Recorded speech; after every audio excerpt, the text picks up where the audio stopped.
အနောက်မှာရှိတဲ့ဒီအိမ်လေးကကျွန်တော်လုံးဝကို recommend ပေးတဲ့အိမ်လေးပဲဖြစ်တယ်သူကတခြားအိမ်လေးရှိတယ်အဲ့နားလေးမှာအိမ်တစ်လုံးရှိတယ်ဒီနားလေးမှာတစ်လုံးရှိတယ်ဟိုဘက်မှာတစ်လုံးရှိတယ်အားလုံးကဈေးနှုန်းက 4.2 million ပဲဒါပေမဲ့တစ်ချက်ကြည့်လို့ရတယ်ဒီပေးကခြံဝင်းအဲ့လောက်ထိမကျယ်နေဘူးဒါပေမဲ့ဒီဟာလေခြံဝင်းတအားကိုကျယ်တယ်ဒီတောင်းခွက်လည်းဖြစ်တယ်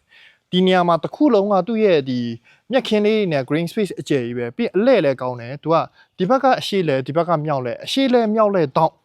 အလဲ့လည်းတအားကိုကောင်းတယ်ကျွန်တော်တစ်ချက်အထဲဝင်ကြည့်အောင်ဒီမှာသူကပုံမှန်အားဖြင့်ချင်းမိုင်မှာကျွန်တော်ဒီနောက်ပိုင်းမှာစောက်တဲ့အိမ်ယာတွေဆိုလို့ရှိရင်သူက3တန်း4တန်း5တန်းလောက်ဆိုလို့ရှိရင်တော့သူက briquette နဲ့စောက်တာများတယ် concrete ပြားလေးနဲ့ပေါ့နော်အမြန်အနေနဲ့ဒါပေမဲ့ဒါကလုံးဝကို RC စစ်အဲ့တော့အခုလက်ရှိဝင်လာပြီဆိုတော့ကားပတ်ကင်တစ်ခုရှိမယ်ဒီဘေးနားလေးမှာ green space ကတော့တော်တော်လေးကိုကျယ်အောင်မယ်ကျွန်တော်ဒီမှာတစ်ချက်ကြည့်လို့ရတယ်10ပေနဲ့ပေ60ဝန်းကျင်လောက်ဆိုကျယ်တယ်10ပေမကအောင်15ပေဝန်းကျင်လောက်ပေ60ဝန်းကျင်လောက်ရှိမယ်ပြီးရင်ဒီဘေးနားလေးမှာခြံဝင်းထက်ကြည့်အောင်ဒါတော့သူအိမ်ထဲမှာဝင်တဲ့အပေါက်လေးပေါ့နော်ဟိုတလောက်အကျယ်ကြီး space ကကြတော့ကလေးတွေရှိတယ်ဆိုလို့ရှိရင်လေသူကခြံဝင်းထဲမှာပြေးတော့ပြေးလာဆော့လို့ရတယ်အဲ့တော့ဒီလို space မျိုးနဲ့4.2 million လောက်နဲ့ရတယ်ဆိုတဲ့ဟာကတော့တကယ်ကိုအတန်ဆုံးလို့ပြောလို့ရတယ်ဒီအိမ်ယာထဲမှာပဲနောက်တစ်လုံးမရှိတော့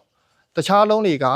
ဟိုပြောမယ်ဆိုရင်ခြံဝင်းကအဲ့လောက်ထိမကျယ်တယ်လို့မျိုးအိမ် size ကတော့အတူတူပဲဖြစ်မယ်156 square meter ဝန်းကျင်ဒီထဲဝင်လာပြီဆိုတော့ဒီနေရာကတော့သူက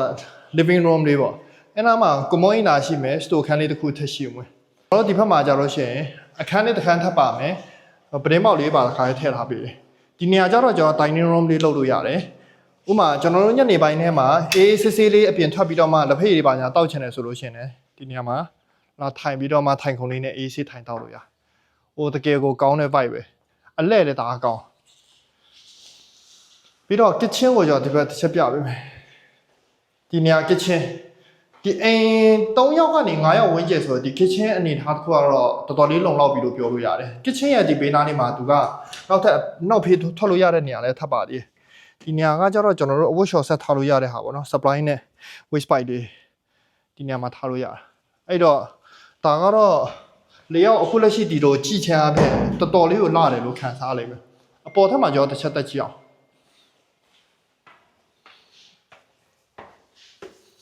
ဒီလက်ရမ်းတွေတို့ပြီးလို့ရှိရင်နောက်ထပ်ဒီအခင်းတွေတို့အားလုံးကသူကဒီအသားလေးနဲ့တုံထားပြီးတော်ရုံကျွန်တော်တို့ဒီနောက်ပိုင်းရဲ့ project တွေကတော့ပါကေးပဲကိုရီးယားပါကေးပဲတုံပြီးတော့ဒါလေးကိုတစ်ချက်ကြည့်အောင်ဒါတော့သူက master bedroom အကျယ်ကြီးပဲပြီးလို့ရှိရင်ဒီဘက်မှာကအင်နာရီချူခန်းဒီမှာအင်နာရီချူခန်းရှိမယ်ပြီးတော့နောက်ထပ်ဒီဘေးနားလေးမှာကဒီကနေမှထွက်သွားလို့ရတယ်ကျွန်တော်တို့ဟွာလေးရှိမယ်balcony လေးရှိမယ်အဲ့တော့တော်တော်လေးမဆိုးဘူးပေါ့သူရဲ့ပုံစံမျိုးလေးတွေ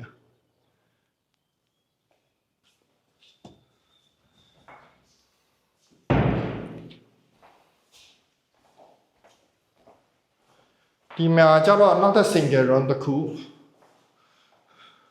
ပြီးတော့ဒီဘေးနားလေးမှာနောက်ထပ် single room တစ်ခုဒီဘေးနားမှာအဲ့တော့ single room ကခုနကတော့ကျွန်တော်ကြည့်တဲ့ layout ထက်တော့သူကပိုပြီးမှကျယ်သွားမယ်အဲ့လိုအနေထားတစ်ခုကိုမှမြန်မာငွေ3,500ဝန်းကျင်လောက်နဲ့ပဲရှိမယ်ဒီအိမ်ရပုံစံမျိုးပေအနေနဲ့ပြောရင်တော့ပေ50 60ဝန်းကျင်အဲ့တော့အနေထားတစ်ခုကတော့တော်တော်လေးတန်တယ်လို့ပြောလို့ရပါတယ်အဲ့တော့ဒီအိမ်ရလေးကိုစိတ်ဝင်စားတယ်ဆိုလို့ရှိရင်အမြန်ဆုံးဆက်သွယ်လာပါကျေးဇူးတင်ပါတယ်